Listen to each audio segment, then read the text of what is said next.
Okay, hey everybody, Dan here, and I want to show you what we did today on the software stocks. So I think they've hit the bottom. I don't know where the ultimate bottom is, but let's just say I think the path of least resistance from here is up. So I'll show you a couple things here. Get this out of the way. And I went over this in a lot more detail in this weekend strategy session, but I think I just want to share it with you here because I think it's important. If you look at the trade, this is the average trading volume, the moving average over 20 days. So we got to go back here a ways to avoid this big spike in volume here. We really saw this sell-off start to accelerate right here. So I want to go back and just kind of compare what we're seeing now with what happened back before that time. And the volume, the average volume back then was like 4 million, sometimes a lot less than 4 million. But we'll just say it was typically about 4 million. Well, so then the selling accelerates. And that you could say, well, that's shoot, I think that's the highest volume this century, not since the 1900s. Oh, that's right. There was no such thing as IGV back in the 1900s. So this must be an all-time high in volume. I think it probably was. So this must be the low. And you would be wrong. The stock, I'm calling it a stock, but it's an ETF. The stock continues to fall. Oh, not as much volume. So then this is definitely the low. This is what we see. We see this big, massive volume spike.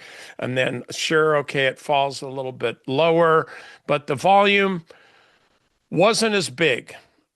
Then the next day, oh, definitely this is the low because the volume wasn't as big here. Now it's kind of back to normal. Only almost 10 million shares traded. Well, crap, that didn't work out too well. So this takes us to Tuesday. We've got 26.6 million shares traded, an all-time high. This must be the low. I'm buying. Well, no, you would be wrong again. This closes even lower. This time, 45 million shares traded. Absolutely an all-time high in volume, never to be seen again until the next day. We get the same thing. Two big old skyscrapers higher than we've ever seen before, and they're really, really red. So this must be the bottom. This must be capitulation right here. Absolutely. Now, before we get to the next one, let's look at this. Back here on the 27th. Okay, so we get this little sell-off here. Okay. The next day, this gapped up like slightly. Like, I don't know, barely at all, but it did gap up. Okay, what? A penny, 2 pennies, whatever. So this gapped up a little bit, right?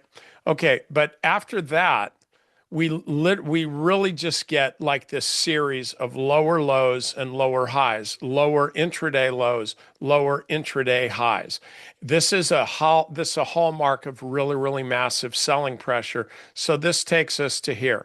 And then so this is Thursday now. This morning, there's some kind of positive news about this, and there were several articles that were really saying like, hey, kind of overdone here.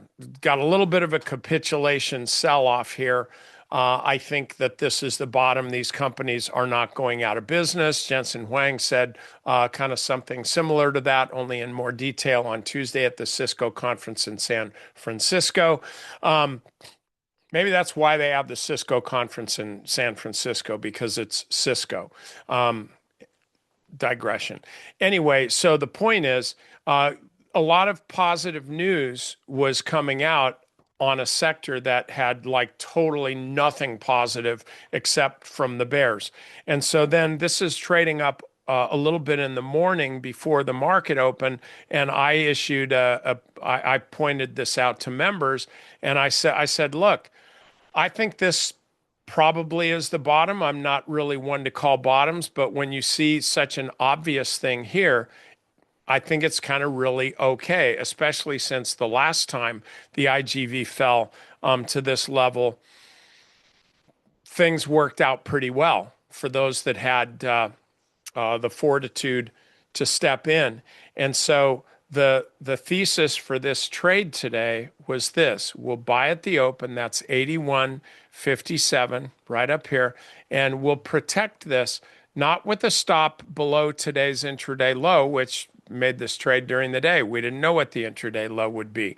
Instead, the idea is we'll protect this with a stop. I'll get this out of the way.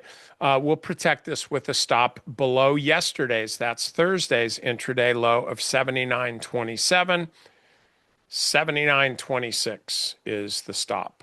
So the bottom line is, though, we're in here at basically right here, and we've got a very, a good protective stop right here. And so our total risk on this trade is less than 3%. And it's actually a pretty high probability trade just because of this technical setup here. I've seen this.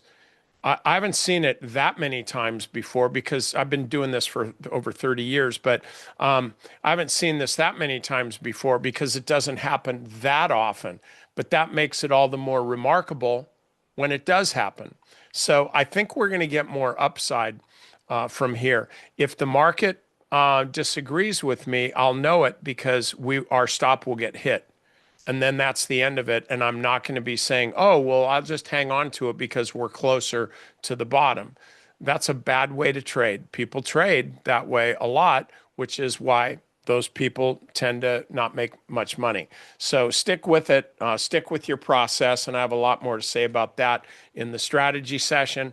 Hope you guys have a great weekend. And by the way, if you're looking at this, because it's a free video, and so you're not a member of Stock Market Mentor, I appreciate your time and attention to watch these videos, but I hope that at some point you commit to at least taking a trial. I say it's a free trial because it's $7. Got to get some kind of commitment. But I hope that you'll consider a free trial because I think that you will find your trading improves a lot. At least that's what everybody else has found. So I'm just kind of sticking with that, all right? So I will see you all on Monday. Hope you have a great weekend. Whoever you're rooting for the Super Bowl, I hope they either win or come in second, okay? That's my wish. All right, I'll see you.